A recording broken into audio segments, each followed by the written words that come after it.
If you've ever sat in your car as a teacher after school and cried because of your teacher burnout or anything that was going on school wise, this video is for you. Hi, I'm Molly, and if you're new here, I help teachers with their tutoring business so that they can earn an extra $5,000 a month, whether it's with tutoring kids or starting a TPT store so they can have more passive income. I started my business all because of teacher burnout, and I want to share that story with you today.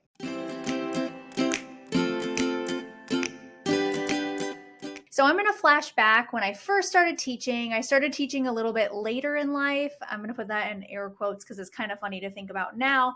I was 26 years old, turning 27 when I had my first job, and I absolutely loved the school I was working for the first 4 years. Kids and families were amazing.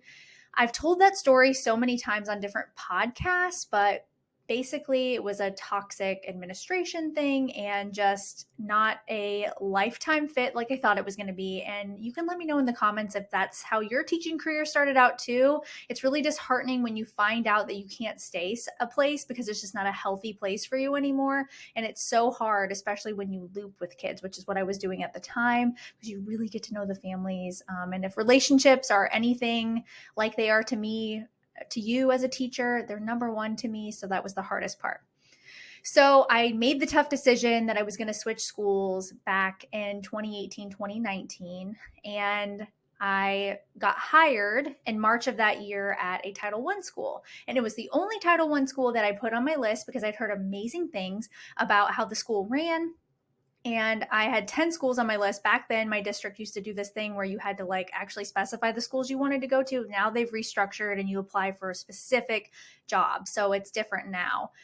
But then that's what was going on. So I later found out, because my new principal there was amazing, and I'm still friends with her to this day, that she saw my name pop up and she was like, I got to snag this name, interviewed me, I got the job, which was a relief because that was in March. I knew where I was going, but I had to keep the secret for a couple months because I didn't want to let families down at my current building. So let's fast forward. I switched schools. I'm energized. I'm ready to start. And the first day of school rolls around. I'm teaching kindergarten. I had been teaching a K-1 split, and I was in a Title I building, a rough Title I building. And I was in over my head. Although I was in my 5th year of teaching and I had great classroom management, I was not ready for the emotional trauma that these kids had. And my first day of school, I was so overwhelmed. No one told me what the end of the day schedule looked like. And of course I didn't ask because I was overwhelmed, and it's my own fault. I should have said, where do the kids go at the end of the day? But of course I didn't. And it was just stressful. If you've ever taught kindergarten, they don't know where they're going.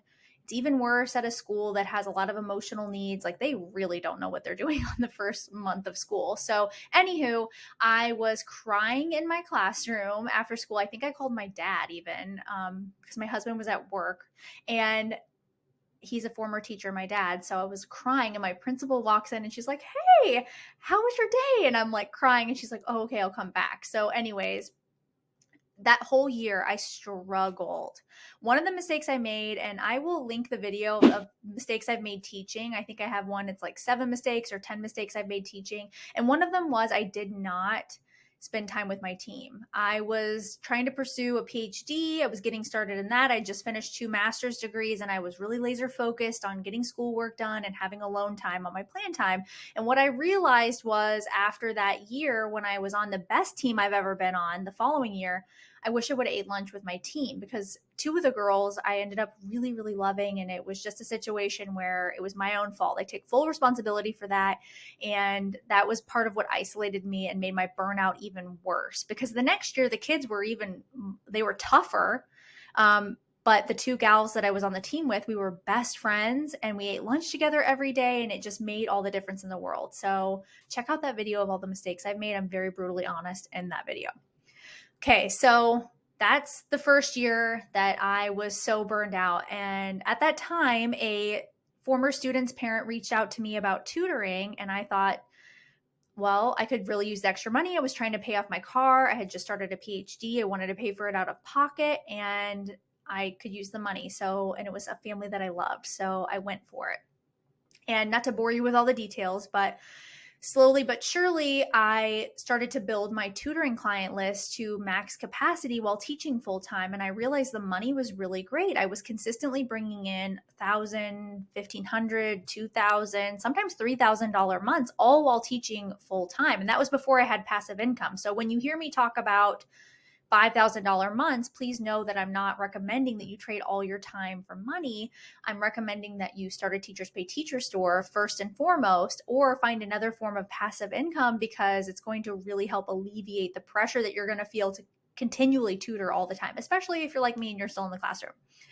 So anyways, I finish out that school year. I start to feel slowly but surely better about the situation that I was in. I wanted to quit every day, though. If I'm being honest, I wanted to quit every day, but I kept going. I had a really good support system. So I have to give a shout out to my husband, my dad, my mom, because they were such great shoulders to lean on, to cry on, that I wouldn't have been able to get through it without them. And I know some of you maybe watching don't have that. And so please always reach out to someone that you can trust, and know that you can vent a little bit, but you have to take action. And for me, that action really was starting the tutoring business, because it gave me the sense of purpose again. It made me feel like I was a good teacher again. I wasn't just managing behaviors all the time like I felt like I was doing in my Title I school classroom.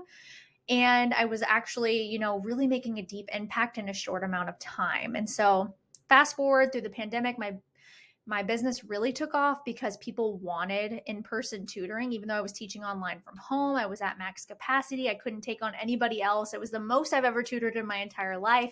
And through that experience, I realized that I had made some mistakes along the way, and there was a better way to do things. And that's when I created Tutorpreneur Academy, because I knew that if I would have had a course when I was going through setting up my business, I wouldn't have made mistakes and I would have made more money. And a lot of you have messaged me and said, I want to set up my business the right way. What's the first step?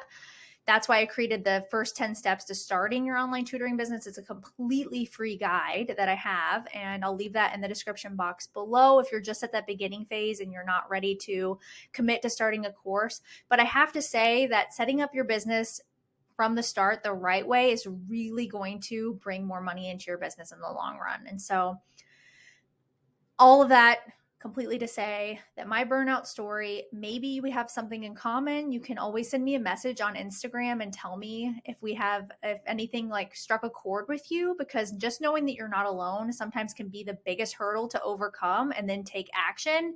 It might not be tutoring, but likely if you're watching this video, it's because you have an interest in starting your tutoring business, or you want to make more money in your tutoring business. And this is going to be the way to do it, is taking small, actionable steps on a daily basis to get there. And that's what Tutorpreneur Academy will help you do.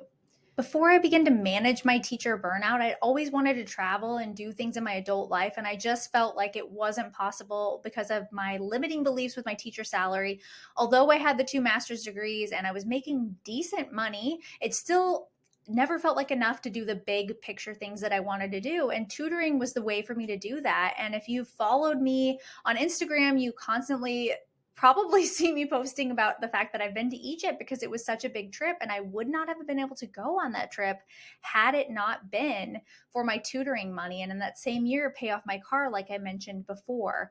I also later that year was able to travel to Scotland and England to visit a good friend who was working on her doctorate there. And I know for a fact that the cash flow would not have been there without my tutoring money, which totally transformed my money mindset as well. So I had this abundance feeling with money, that there would always be money coming in. And with tutoring, that's a true fact.